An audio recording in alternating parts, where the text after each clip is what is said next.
নমস্কার দর্শক বন্ধুরা, ইমেজ বেঙ্গল হেলথ কেয়ার অনুষ্ঠানে আপনাদের সকলকে স্বাগত। আমাদের আরেকটি নতুন আতঙ্কের নাম হচ্ছে জিবিএস বা গুলেনবারি সিনড্রোম।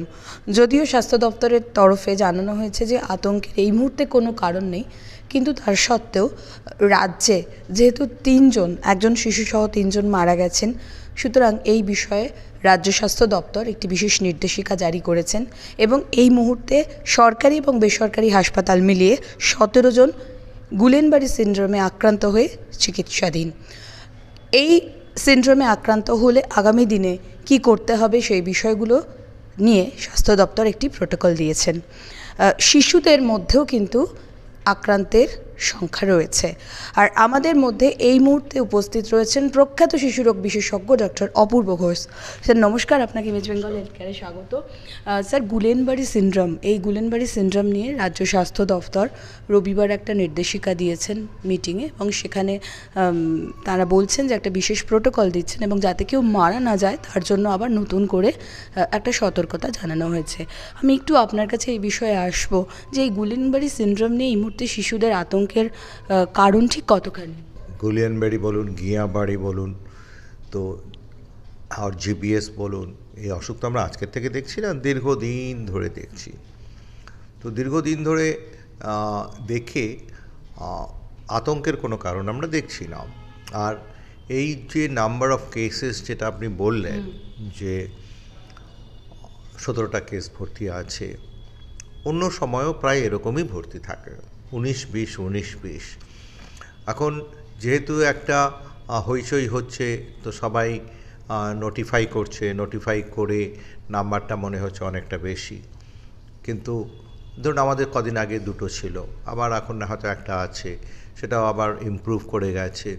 তো এইটাকে আমার খুব একটা বেশি বাড়াবাড়ি বলে মনে হচ্ছে না। But it's very common. বাচ্চাদের তার মধ্যে মর্টালিটিটা একটু কম হয়। তার কারণ একটা তাদের হার্টের জন্য, ব্লাড প্রেশারের জন্য, লাংসের দুর্বলতার জন্য, আদার দেন নার্ভ, ওদের এই সিস্টেমগুলো ধরে ওদের মর্টালিটিটা একটু বেশি হয়। বাচ্চাদের সেই পরিমাণে মর্টালিটিটা অনেক কম হয়, ওদের নার্ভ রিজেনারেট করতে পারে খুব ভালো। গুলেনবারি সিনড্রোমে যখন শিশুরা আক্রান্ত হয়, মূলত কী কী লক্ষণ দেখা দেয় তাদের শরীরে? ধরুন প্রথম যেটা আমরা দেখি যে বাচ্চাটা হয়তো দু রকমের হতে পারে। খুব স্লো হতে পারে, যে এই চলতে চলতে একটু পড়ে যাচ্ছে, একটু বেশি পড়ে যাচ্ছে, যেটা আগে হয়তো পড়তো না, সেইটা নিয়ে প্রেজেন্ট করতে পারে। কিংবা হয়তো একটু খুঁড়িয়ে চলছে, সেটাও একটা প্রেজেন্টেশন হতে পারে। কিংবা একদম ফ্র্যাঙ্ক প্যারালাইসিস হয়ে যেতে পারে, খুব তাড়াতাড়ি র্যাপিডলি প্যারালাইসিস হয়ে যেতে পারে, যেটা বাবা মা হয়তো দেখবে যে মেনলি পাটা আগে শুরু হয়। বাবা মা দেখবে যে পাটা চলছে না, কিংবা দাঁড়াতে পারছে না, কিংবা পড়ে যাচ্ছে, কিংবা কখনো কখনো একটু সেন্সেশনটাও চেঞ্জ হতে পারে। তো এগুলোই মেনলি।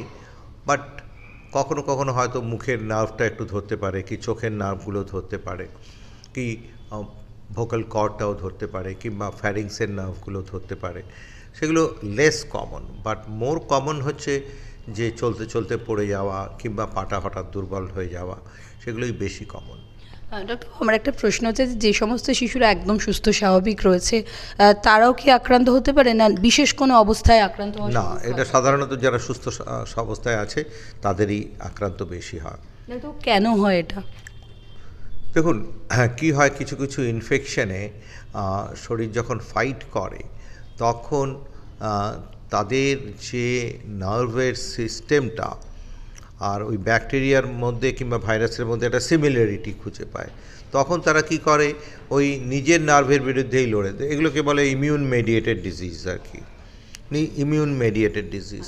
তো সেই ইমিউন মেডিয়েটেড ডিজিজে এই হচ্ছে কারণ মেইনলি আর কি, যার জন্যই এটাতে ট্রিটমেন্ট যেটা আইভি গামা কিংবা প্লাজমা ফেরেসিস, যেগুলো থেকে ওই অ্যান্টিবডিগুলো সরিয়ে দেওয়া হয়।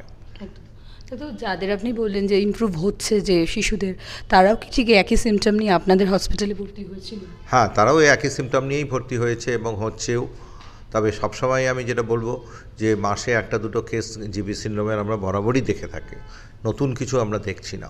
আচ্ছা, তো চিকিৎসা নিয়ে একটু আসবো, মানে এর চিকিৎসা কি খুব দীর্ঘমেয়াদী? না, দীর্ঘমেয়াদী নয়। চিকিৎসার দুটো পার্ট আছে, একটা অ্যাকিউট পার্টে আইভি গামা কিংবা প্লাজমাফেরেসিস, প্লাজমা এক্সচেঞ্জ এগুলো, কিন্তু সেটা প্লাজমা এক্সচেঞ্জটা ইউজুয়ালি করা হয় না, এখন আইভি গামাটাই দেওয়া হয় এবং সেটা মোটামুটি ধরুন 24 থেকে 48 ঘন্টা প্রতি ওষুধটা দিয়ে দেওয়া হয়, কখনো কখনো 5 দিন ধরেও দেওয়া হয়। তো তারপরে রিকভার হয়ে গেলে তাদের কাজ, ট্রিটমেন্ট আর কিছু রইল না, তারপরে ফিজিওথেরাপি চলে।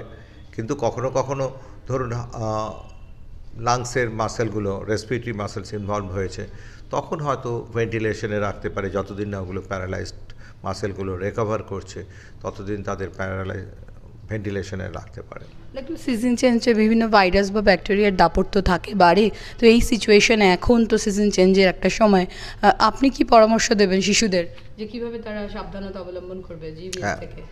একদমই নর্মাল, যেরকম ছিল সেরকমই থাকবে। কোনো এইভাবে কিছু সাবধানতা অবলম্বন করে কোনোভাবেই আপনি জিবি সিনড্রোম থেকে রক্ষা পাবেন না। আর এটা এতই আনকমন যে সেটার জন্যও যদি আমি আমার জীবনধারা পাল্টে দিতে চাই তাহলে জীবনটাই দুর্বিষহ হয়ে যাবে। আচ্ছা, একদমই নর্মাল থাকবে, একদম নর্মাল খাওয়া দাওয়া। তো একটা বিষয়, জল, বাইরের জল খাওয়া বা বাইরের খাবার খাওয়া এই সময় যেহেতু সিজন চেঞ্জ, এটা কতটা সঠিক?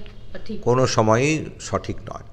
বাইরের জল খাওয়া কিংবা বাইরের খাবার খাওয়া, স্পেশালি আমাদের মতন দেশে যেখানে কি অবস্থায় তারা খাবার দাবার তৈরি করছে যার কোনো মনিটরিং নেই, জলটা কীরকমভাবে পরিশুদ্ধ হচ্ছে তার কোনো মনিটরিং নেই, সেক্ষেত্রে আমি অন্ততপক্ষে শিশুদের ক্ষেত্রে বলবো যে বাইরের খাবার দাবারের কথা একদম ভুলে যান।